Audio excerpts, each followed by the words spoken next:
Joe Holbrook here, the Cloud Tech Guy. Let's talk about a subject that a lot of us in technology probably have a solid opinion on when it comes to competing for work.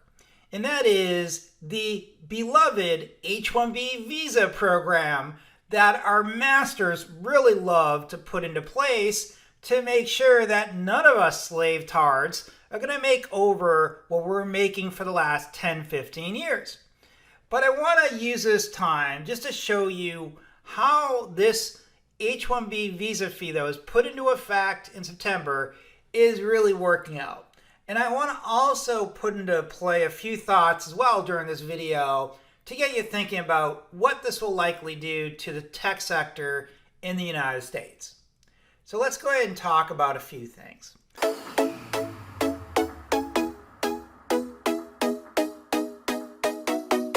First, it is important to know that as of September 21st, 2025, at the time of this video, it was basically 2.5, 3 months that this is in effect.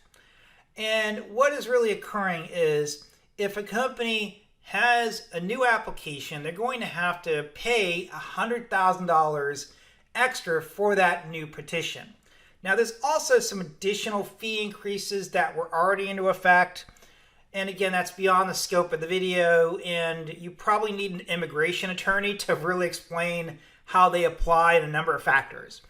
But with that said, we want to realize that this is going to be a hurdle for anyone that is from another country wanting to work in the United States under the H-1B visa program. Because what this does is it puts up a financial wall. This financial wall is significant for companies because this will definitely rule out, in a lot of cases for sure, the economic viability of having the visa application put in, because the amount that they would save on using that H-1B would be grossly overweight in a lot of cases. So for example, if a company has to pay $150,000 a year for a software developer and they were going to get an H-1B and pay them $80K a year, that economic viability is probably not there anymore. If anything, they're going to hire that person overseas to work remotely. In the next few minutes, I'm going to walk you through the importance of how this fee is affecting H-1B visa applications, the economic viability of paying that fee, but also what does this really do for the tech market in general as well. Effective September 21st, 2025, any company wanting to hire a new foreign professional must pay a $100,000 fee up front.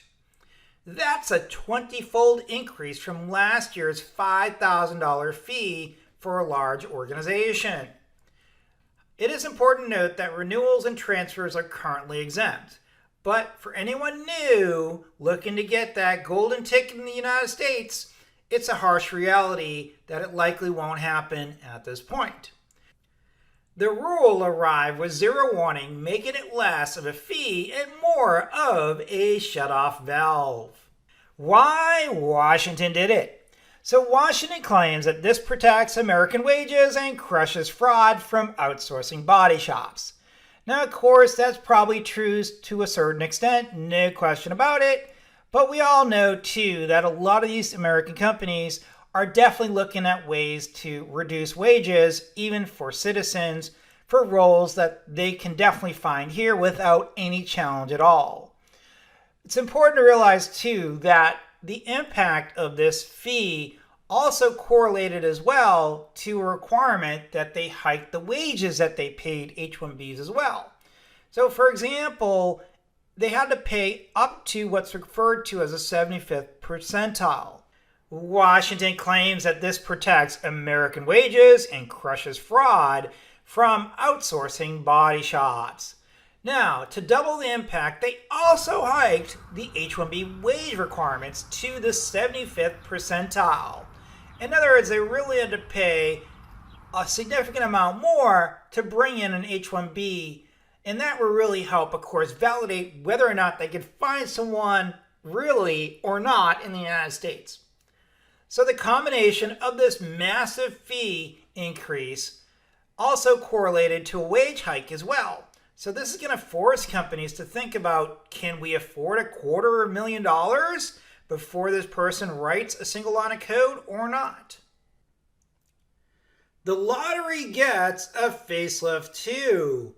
The lottery is now a beneficiary-centric system, meaning that one person receives one entry only, regardless of the number of companies applying for them.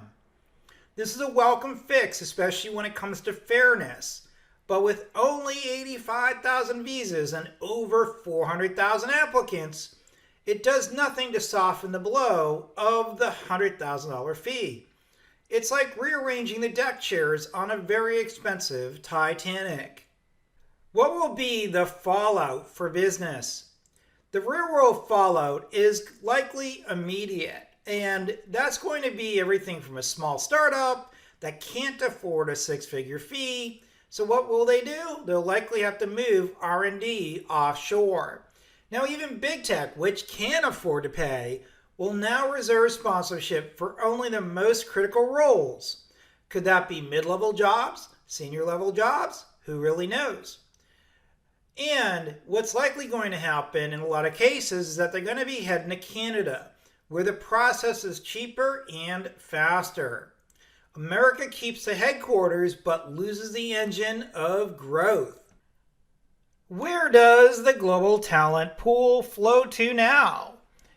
This will likely create a crisis for over 200,000 students that are on OPT and now will see their American dream vanish. While the US builds a wall of money, other countries are playing smarter, such as Canada, Germany, and the UK are all welcoming talent with fast and affordable visas. So the choice for a skilled engineer is now simple. Is it a costly gamble in the US or guaranteed welcome mat elsewhere? If you're trying to navigate this new reality, hit subscribe. I'll be posting updates on this program and give you some new numbers when they come out. Also, drop a comment with the country that you're eyeing as your plan B. Everybody, including employees and tech executives, are trying to make sense of this together. What's the long-term damage? So the long-term damage will likely be severe. One study projects a GDP loss of over $100 billion annually, just from lost innovation and fewer startups. And don't expect Congress to fix this. Immigration right now is a political hot potato, and this rule is likely here to stay, at least through the next election cycle. What's the conclusion for the H-1B program?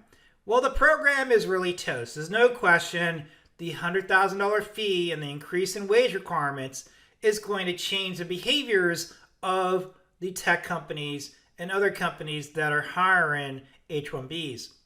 So with that said, it's important to realize the price meets policy this way. The demand just doesn't dip, it collapses. So what happens is innovative founders and talented engineers are already making plans that simply do not include the United States. And so this is how you kill the program without actually officially killing it. So the door that was marked opportunity is still wide open. It's just that it's no longer on this side of the border.